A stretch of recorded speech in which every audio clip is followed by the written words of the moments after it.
I wonder how that accident happened. All the turns people do here, cutting people off and stuff. I wonder how that happened. You know what I think? I think a car was trying to merge into the left lane, which they weren't supposed to. They have to wait in line like everybody else, and then the car probably rear-ended their ass. And he's probably going to run this red light. He was behind me, but he felt that was that. Look at this. Look. Speaking of the fact, right? You can't make this up. So that light, I thought he was gonna run it, but that light is gonna turn green, and he's gonna skip everybody. Look, there you go. And look at this one.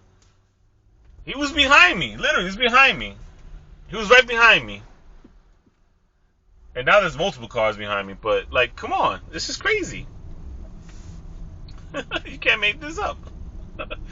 New York DashCam YouTube, subscribe.